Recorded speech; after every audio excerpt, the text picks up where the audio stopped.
네, 안녕하세요, 여러분들. 저는 상명대학교 화학에너지공학과의 강사 교수라고 합니다. 만나서 반갑습니다. 오늘 다룰 주제도 좀 약간 좀 예민한 주제를 갖고 와봤는데요.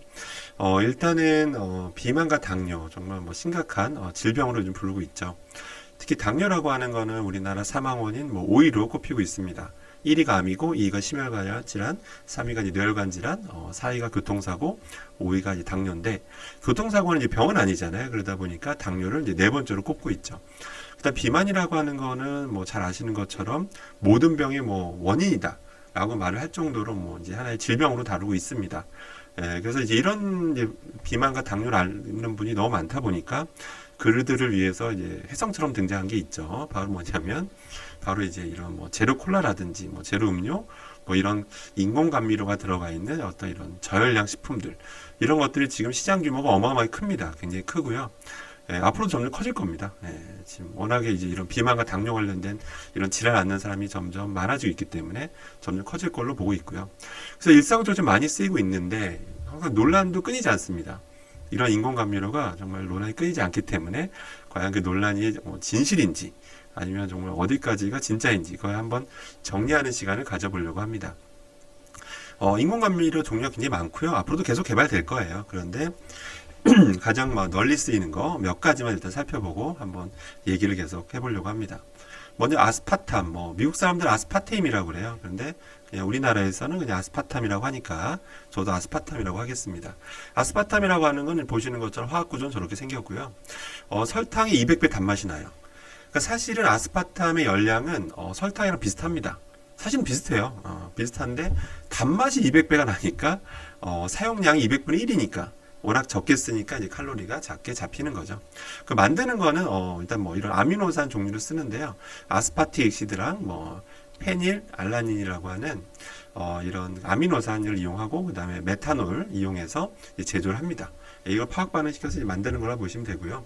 또 이게 많이 쓰이는 이유가 뭐냐면 설탕이랑 맛이 굉장히 비슷해요. 그러니까 아스파탐이 이렇게 인기가 있는 거죠. 자, 그래서 먼저 첫 번째 논란이 있었습니다.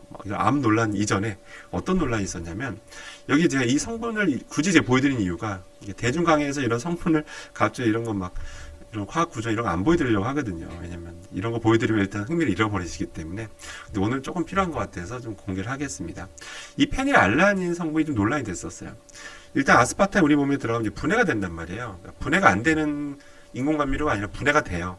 그러니까 분해가 되니까 이제 페닐알라닌이 다시 생성이 되는데 이 페닐케톤 요증 환자들한테는 실제로 유해하다는 거예요. 실제 유해하다고 밝혀져 있기 때문에 실제로 이런 페닐케톤 요증 환자 같은 경우는 조심할 필요가 있다라는 거죠.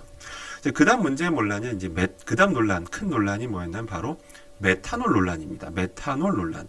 보시는 것처럼 이 메탄올을 가지고 만든다고 했죠. 메탄올이 위험한 물질이라는 거는 여러분 한 번쯤 들어보셨을 거예요. 실제 위험한 건 맞아요. 근데 이제 어떤 논란이 있냐면 이게 우리 몸에 들어서 분해가 되잖아요. 그죠? 분해가 되는데 메탄올 이용해서 만들다 보니까 분해될 때 메탄올이 다시 이제 생기거든요. 메탄올이 나오는데 이게 이제 흡수가 됩니다. 흡수가 되는데 그 소장에서요. 흡수가 되는데 이제 흡수된 것들이 다시 이제 포름알데히드로 전환이 돼요. 또 포름알데히드가 전환된다면 다시 포름산으로 또 전환이 됩니다. 또 포름산이 당연히 우리 몸에 유해하거든요. 유해성을 갖고 있기 때문에 그렇기 때문에 이게 위험하다라고 이제 지적하는 이제 학자들이 있었던 거예요. 그런데 다행히도 이제 양이 너무 적어서 원래 메탄올 자체가 차지한 양도 적을 뿐더러 애초에 아스파탐을 쓰는 양 자체가 적기 때문에 그래서 메탄올에 대한 어떤 위험성을 그렇게 지금 많이 지적하지는 않습니다. 그리고 물론 이제 술과 비교하기도 해요. 술에서 발생하는 거랑 따져봤을 때 이거는 그렇게 걱정할 필요 없다. 이렇게 지적하기도 하는데 또 어디 한편으로는 아니 술 자체가 위험물질인데 위험물질과 비교를 하냐라고 하는 지적도 있긴 있습니다. 근데 아무튼 대세적인 어떤 의견은 이 워낙 소량이기 때문에 걱정할 필요 없다라고 하는 게 대세적이다. 그러다 보니까 이제 세계 60여 개의 나라들 이상에서 그리고 미국 FDA에서도 이 아스파탐이 안전하다라고 이제 공식 발표를 한 거죠. 그 다음에 또 많이 쓰이는 게 뭐냐면 바로 사카린입니다. 사카린이라는 단어는 아마 안 들어보신 분은 없지 않을까 싶습니다. 그만큼 널리 쓰이고 있고요. 근데 톨렌 가지고 만들고요. 그리고 사실은 정확한 명칭은 사카린 나트륨이에요. 예, 사카린, 그러니까 나트륨 염의 형태로 주로 만들어서 시판되고 있다라고 보시면 됩니다. 이게 얼마나 오래됐냐면요. 정말, 예, 정말 가장 오래된 인공 감미료라고 보시면 돼요. 설탕에 무려 500배 단맛이 나고요. 무려 언제 처음 개발됐냐면, 정말 놀랍습니다. 1879년, 미국 존스 홉킨스 대학에 있는 교수님들이 만든 거예요. 그것도 우연히 만들었습니다. 근데 신기한 건 이때, 참고 우리나라 이때 조선시대 말기였죠. 조선시대 말이었고. 아무튼 참, 우리 조선시대 말기 때 이제 미국에서는 이런 화학 반응을 이용해서 저런 걸 만들었다고 하니까 참 신기하죠. 참고로 근데 더 신기한 건 뭐냐면 저런 걸 만든 다음에 먹어볼 생각을 했다는 것 자체가 참 놀랍습니다. 예, 과거엔 그런 경우가 참 많았어요. 만들어서 이게 여러 특성을, 화학물질 새로 만들어서 막 특성 평가할 때 진짜 먹어보기도 하는 경우도 실제 있었어요. 교수님들 중에서도. 아무튼 우연히 개발된 게 지금까지도 이제 계속 널리 이어지고 있다라고 보시면 됩니다. 이 사카린에 대해서 한때 바람성 논란이 있었던 건 사실입니다. 예, 논란이 있었고요. 근데 결국 근데 그것이 연구 결과 조금 이제 미진하다고 봤어요. 그러니까 실험 어떤 설정이나 이런 것들이 좀 문제가 있었다고 지적을 받으면서 사실상 그 뒤로 여러 연구를 해보니까 결과적으로 2010년 미 환경보호청이죠. EPA에서 유해물질 리스트에서 아예 그냥 없애버립니다. 이 사카린에 대해서. 그래서 참고로 그 미국 오바마 대통령이 그 당시 뭐라고 했었냐면 이 사카린, 우리 미국이 워낙 심각하잖아요. 비만 당뇨가 심각한 환자가 많다 보니까 이런 인공 감미료를 되게 약간 좀 옹호하는 발언들도 심지어 많이 했었어요. 예, 그래서 워낙 심각하니까 비만 당뇨가. 그래서 이 사카린에 대해서도 뭐 이런 거 좀 널리 적극 사용할 필요 있다라고 이제 얘기한 적도 있었죠. 아무튼 2010년 이후에서는 이제 이런 유해 물질로부터 사실은 오명을 이제 벗어나게 되죠. 그래서 무한정 많이 쓸 수 있느냐 그런 건 아니고요. 당연히 우리나라도 이제 기준치를 제시하고 있습니다. 그래서 뭐 젓갈류, 뭐 김치뿐만 아니라 다양한 식품에 써도 되는데 다만 기준치는 지켜라 이거죠. 예, 뭐 젓갈류라면 뭐 킬로그램당 1g 이하로 써야 된다. 뭐 이런 기준치를 제시해서 관리하고 있는 그런 첨가물이다라고 보시면 됩니다. 다음 스쿠랄로스인데요. 스쿠랄로스 화학 구조는 저렇게 생겼고요. 미국에서 상품명은 스플렌다라고 하는데 제가 굳이 이거 말씀드린 이유가 뭐냐면 저도 그 한국에서 박사를 마치고 이제 미국의 박사 후 과정으로 미국의 보스턴에 갔는데요. 정말 제가 정말 어느 커피숍을 가나 정말 이거는 그냥 다 있다 보시면 됩니다. 항상 어디 조그만 이 봉지에 스플렌더라고 딱 적혀 있는 것들을 없는 커피숍을 못 본 것 같아요. 그만큼 다 있다라고 볼 정도로 그만큼 미국에서도 많은 이들이 정말 애용하는 그런 뭐 첨가물이라고 보시면 됩니다. 우리나라에서 2000년부터 널리 사용하고 있고요. 이 설탕하고 또 맛이 또 유사해요. 역시 아스파탐이랑 비슷하게도. 그 다음에 설탕보다 무려 300에서 심한 경우에는 1000배의 단맛을 낸다라고 알려져 있습니다. 그 메커니즘 아직은 좀 명확하진 않아요. 하는데 주로 많이 사람들한테 학자들한테서 이제 지지를 받는 이론은 뭐냐면 미각 수용체가 있잖아요. 먼저 미각에서 이제 수용을 한 다음에 이제 뇌에서 느끼는 거잖아요. 단맛이라는 것은. 그래서 미각 수용체랑 더 결합을 잘한다는 거예요. 화학구조 특성상. 그래서 더 단맛이 세게 나타난다라고 보는 게 일반적인 이론입니다. 라고 보시면 됩니다. 그 다음에 근데 얘 또 장점이 뭐냐면 스크랄로스가 되게 매력적이에요. 아스파탐이나 이런 거에 비해서. 왜 매력적이냐면 굉장히 열에 강해요. 그러니까 높은 열을 가해도 그냥 이 상태가 유지가 돼요. 화학구조가 변하고 그러면 이제 상태가 당연히 성질이 변하는데 그다음에 산성. 높은 산성도에 노출시켜도 이게 유지가 됩니다. 그러니까 화학구조가 변화가 일어나지가 않다 보니까 그 단맛이 유지가 되는 거예요. 그러니까 당연히 여러분 가공식품 여러분 업자라면 당연히 식품업계에서는 이게 너무 정말 사랑할 수밖에 없는 첨가물이 된 거죠. 단맛도 많이 내, 열량도 별로 안 높여, 열량도 안 높이죠. 안 높이니까 각종 가공식품, 특히 열 처리를 해야 된다든지, 그 다음에 산성식품들 그런 것에서도 단맛이 유지가 되니까 지금까지 널리 쓰이는 그런 사랑받는 첨가물이 된 거죠. 아무튼 그렇습니다.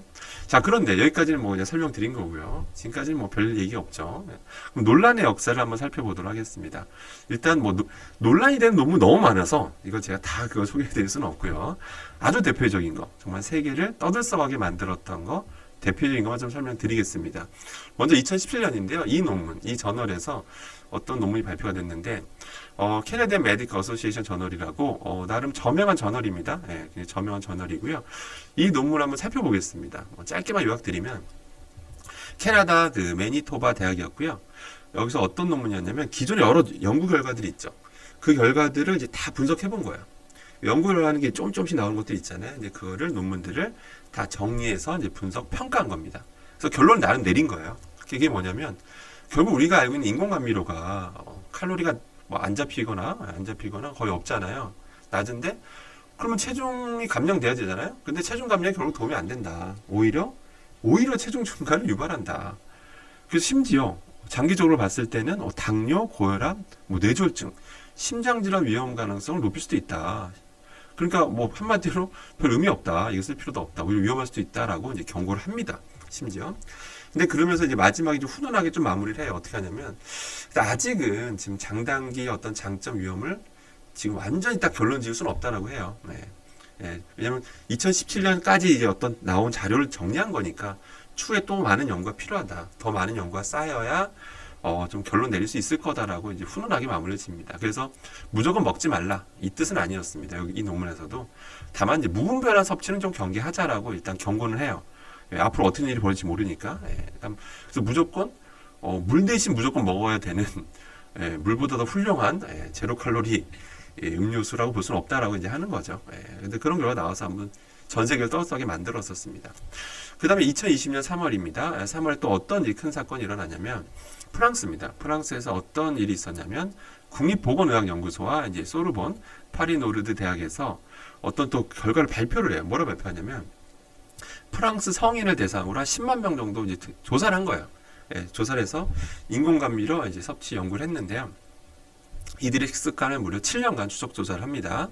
그랬더니 이런 10만 명들 중에서 한 약 37%는 인공감미를 섭취한다는 걸 이제 확인했고요. 그 중에서 암 발생 비율을 보니까 실제 인공감미를 전혀 먹지 않은 사람 대비 암 발생 비율이 무려 13% 높다는 어떤 충격적인 결과를 발표합니다. 엄청나죠? 13% 높다는 건 많은 겁니다. 인공감미료를 먹은 사람이. 그래서 실제로 거기서 뭐라고 했냐면, 나름 이제 왜 그런지 그 메커니즘을 설명해야 되잖아요. 근데 뭐 확정된 메커니즘은 아닌데, 거기서 발표한 메커니즘은 뭐냐면, 이런 인공감미료가 결과적으로 DNA 손상을 일으킨다. DNA 손상이 일어나게 되면 세포사멸을 막는다는 거예요. 세포사멸이 막아지게 되니까, 세포사멸이 안 되니까, 결과적으로 우리 몸속에 매일매일 암세포가 생기잖아요. 근데 그게 사라져야 되는데, 그게 사라지지 않는다는 거죠. 그러기 때문에 암 발생 비율이 높아진다라고 나름 이제 결론을 냅니다. 그래서 조심해야 된다. 뭐 이렇게 얘기를 해요. 또 이것 때문에 또 이제 전 세계에서 인공감미료 논란이 다시 불거집니다. 역시 인공감미료를 먹으면 안 돼. 역시 뭐 저렇게 화학적으로 인위적으로 만든 건 다 나쁜 거야. 라고 이제 그런 것들이 또 전 세계적으로 퍼지게 됩니다. 근데 참고로 얘기하면 여기에서 잠깐 뭐 얘기를 드리면 사실은 인공감미료를 먹는 분들이라는 건 단맛을 좋아하는 사람이잖아요. 단맛을 좋아하는 분들이라 이따가도 말씀드리겠습니다만 뇌에는 보상 시스템이라는 게 있잖아요.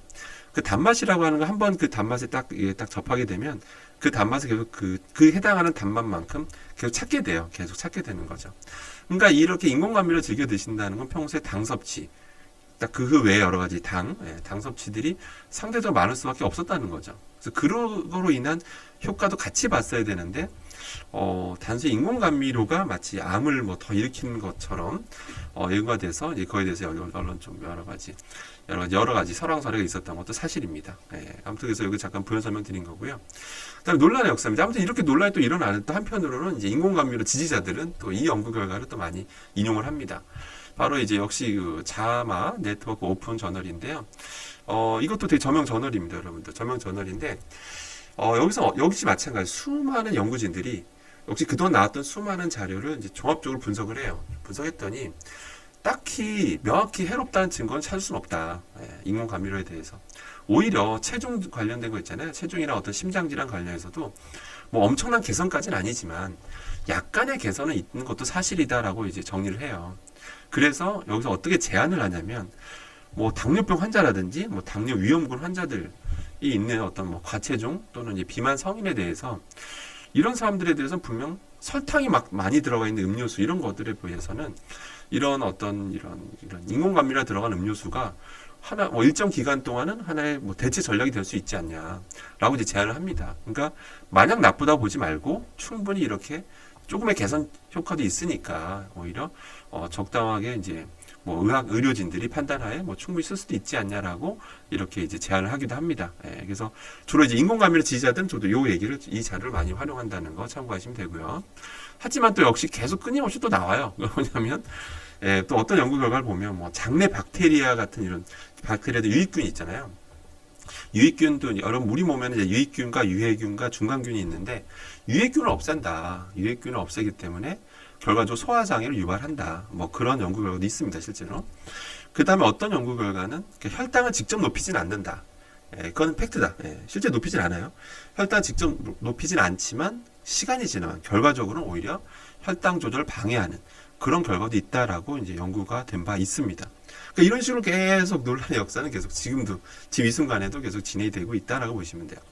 일반적으로 이제 괜찮다는 이제 주장은 어떤 경우냐면 보통 결국 미국 FDA 어떤 그 결론을 많이 이제 근거로 삼습니다. 그 미국 FDA에서는 공식적으로 어떻게 발표하냐면 공고 용량 이상 섭취 하는 위험하지 않다. 그냥 딱 결론 줘요. 그러니까 너무 많이 먹는 거는 뭐 어떻게 될지 모르지만 공고량 이하로만 먹어준다면 걱정할 필요 없다라는 거예요. 그러면서 실제로 권장 섭취량을 제시합니다. 그러니까 만약 무분별한 남용에 대해서는 본인들도 책임을 못 지니까 대신 적정량 이하에서는 지금까지 나온 자료들 토대로 봤을 때 괜찮다라고 이제 훈훈하게 마무리하고 있죠. 실제로 한번 그들 기준으로 한번 이제 환산해서 한번 살펴보면요. 수크랄로스를 한번 볼게요. 수크랄로스 많이 쓰이는 수크랄로스 같은 경우에는 60kg 성인, 그러니까 체중이 60kg이라고 봤을 때 일일 섭취 용량이 한 900mg 정도 돼요. 그런데 여러분 제로 칼로리 그 탄산음료들의 355ml 캔이라면 물론 회사마다 좀 그 스크랄로스 함유량이 좀 다른데 보통 일반적으로 봤을 때 하루에 한 18캔을 먹어야 이 900mg에 거의 도달하게 됩니다. 그러니까 어마어마한 양을 먹어야죠, 하루에. 그러니까 사실은 이렇게 먹는 사람은 없잖아요. 암만 좋아하는 분이라 하더라도.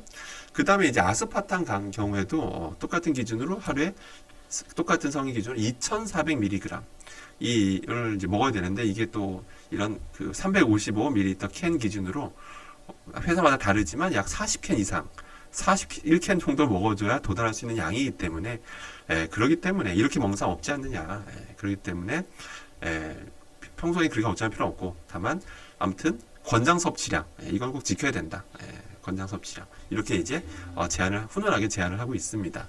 자 그래서 결론입니다. 결론 이렇게 위험성이 보고되고 있는 또 경고하는 집단도 있고 논문도 있고요. 그다음에 이제 괜찮다고 하는 이제 어떤 논문과 그다음에 또 단체들 있는 건 사실입니다. 그래서 제가 어떻게 결론 드릴 거냐면요. 근데 여기서 제가 정확히 말씀드리겠습니다. 유해성 연구는요. 지금도 진행형입니다. 오늘은 이 한 문장만 기억하시면 됩니다. 유해성 연구는 지금도 진행 중이다. 지금도 수많은 연구 그룹에서 이 인공감미료에 대해서 계속해서 연구하고 있습니다. 뭐 대표적으로 아까 말한 아스파테인, 뭐 스크랄로스, 아스파탐, 뭐 사칼 이런 것들에 대해서 어떤 연구 결과냐면 그동안 이게 독성이라 그러니까 미국 FDA도 어떤 이제 기준치를 마련했잖아요. 이 정도까지 괜찮다라고. 그런데 보통 단일 독성을 가지고 얘기한 거예요. 단일 독성.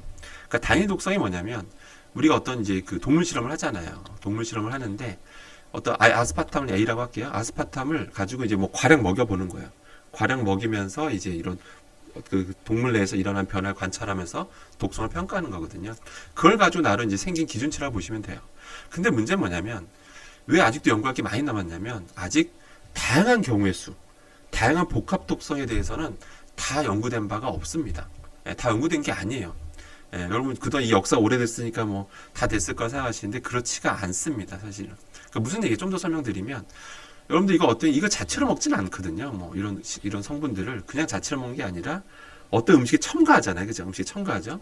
자, 첨가했어요. 첨가해서 이제 우리 몸에 들어옵니다. 그럼 일단 위로 들어오죠. 위로 들어왔을 때 여러분 식품 내에는 여러분 뭐 어떤 한 가지 뭐 예를 들어 커피라고만 예를 들어볼게요. 여러분 커피만 해도 그 안에 화학 성분 종류가 1000개가 넘어요. 여러분 커피만 해도 여러분이 즐겨 드신 커피만 해도 커피는 여러분도 대표적인 하나가 카페인인 거고 하나가 폴리페놀인 거고 뭐 그런 거예요. 여러분들 종류는 1000개가 넘습니다. 그러니까 무슨 얘기냐 인공감미료가 들어갔을 때 그러니까 특정 성분 그러니까 어떤 식품에 있는 특정 성분과 같이 존재했을 때 그러니까 스크랄로스 하나만으로는 뭐 독성이 없다 쳐도 다른 화학 성분이랑 같이 있을 때 그러니까 우리 몸에 들어왔을 때 우리 몸에서 위산이 나오잖아요. 위산이 나오면서 그런 환경에서 화학 환경에서 여러 반응이 일어날 수 있거든요. 여러 반응이 일어나면 일부는 새로운 구조가 만들어질 수도 있어요. 새로운 화학 구조가 만들어지면 새로운 물질이 만들어지는 거거든요. 그런 거에 대한 어떤 다양한 경우의 수가 대해서 다 연구된 게 아닙니다, 여러분들. 다 연구되려면 앞으로도 어마어마한 시간이 필요합니다. 왜냐면 아까 했잖아요. 커피 하나만 봐도 성분이 1000개인데 여러분들 음식 먹을 때 한번 생각해 보세요. 다양한 음식을 섭취하잖아요. 수많은 경우일 수도 있어요. 화학 물질이 있다 보니까 그거에 대해서 이런 인공감미료가 추가로 들어갔을 때 그것이 끼치는 복합 독성, 또 다양한 화학 반응들, 그래서 어떤 물질이 만들어지는지 이런 것들에서 종합적인 거가 완벽하게 결론 난 게 아니라는 겁니다. 지금도 진행 중이라는 겁니다. 그래서 앞으로도 여러분들이 뉴스에서 많이 접하실 거예요. 뭐 예를 들어서 이런 스크랄로스 감미료가 어떤 식품에 넣으면 어떤 반응에 의해서 이런 물질이 만들 수 있다. 그래서 그것이 유해할 수도 있다. 뭐 특히 당뇨병 환자한테는 더 위험할 수 있다. 아니면 폐암을 앓고 있는 사람한테는 더 위험할 수 있다. 이런 결과들은 계속 앞으로 나올 가능성이 높습니다. 높아요. 그건 팩트입니다. 그래서 결론은 뭐냐? 일단 혹시 이 영상을 보고 계신 분이 뭐 과도한 비만이시라든지 뭐 당뇨를 앓고 계시다든지 그래서 정말 식습관 중요하잖아요. 정말 중요하잖아요. 그럼 이제 의료진들이 판단해 주세요. 여러분 몸 상태를 잘 체크하신 다음에 뭐 가정의학과나 내과 전문가 같은 분들이 지침을 내려주실 겁니다. 식단에 대해서 식단 다 제시해 주시잖아요. 그때 이런 인공감미료 추가로 첨가하실 때 좀 어느 정도 이거 쓰셔도 된다라고 허락하실 거예요. 왜냐면 실보다 득이 크다라고 보는 경우죠. 몸 상태가 너무 안 좋으시니까 일반 이런 단순당 섭취보다는 이게 더 낫다라고 판단하시는 거죠. 또 단맛이 아예 없으면 또 너무 힘들어하시니까 그런 분들한테는 분명히 효과가 있다라고 볼 수 있는 거죠. 그래서 의료진 지침하에 추가로 여러분들이 첨가해서 넣는 거는 그거는 뭐 지침에 따르시면 되는 겁니다. 자, 그 다음에 이제 이런 뭐 당뇨 환자시거나 비만이 있지 않으시더라도 예방 차원에서 이제 일부러 이런 제로 칼로리 식품을 많이 찾으신 분들이 계실 텐데요. 근데 과도한 섭취는 줄이시는 게 맞습니다. 이거 과도한 섭취. 지금까지 뭐 알려진 바에 따르면 뭐 괜찮다라는 의견도 많지만, 괜찮은 의견이 많지만, 향후에는 어떤 결과 나올지 모르기 때문에, 과도한 어떤, 단맛에 길들이지 않는 게 굉장히 중요합니다. 그래서, 그러니까 왜냐면, 다시 얘기하지만, 이 단맛이라고 하는 건 뇌는 보상 시스템이 있기 때문에 그 단맛을 계속 찾게 돼 있어요. 그러니까 인공감미료, 물론 제로 칼로리 음료라고 막 즐겨 드신 분들은 평소에 식습관, 아침, 점심, 저녁 드실 때 또 해당하는 단맛을 계속 찾게 돼 있어요. 그럼 단순당 섭취가 또 너무 지나치게 많아지거든요. 결과적으로는 제로 칼로리 먹는 게 효과가 없을 수도 있어요. 그런 분들은 참고로 얘기해서. 또 그런 거 떠나서 이런 인공감미료 자체의 독성이 또 앞으로 계속 밝힐 수 있기 때문에 미리 좀 조심할 필요가 있겠죠. 그렇기 때문에 이 영상을 보고 계신 구독자분들이라면 과도한 섭취, 그러니까 단맛에 길들이지 않는 거. 뭐 가끔 운전중에 먹거나 뭐 이런 것들은 뭐 식품에 좀 이렇게 가공식품 사시면 이렇게 적혀 있단 말이에요. 첨가물로 뭐 스크랄로스, 뭐 사카린 이렇게 적혀 있단 말이에요. 뭐 약간 들어간 거에 대해서 너무 뭐 과도하게 뭐 겁먹을 필요 없지만 아무튼 나중에 어떻게 될지 모르기 때문에 단맛을 최대한 줄이시는 거, 최대한 덜 달게 드시는 거에 좀 익숙해지시길 바라겠습니다. 네, 이번 영상은 여기까지 하도록 하겠습니다. 이사입니다.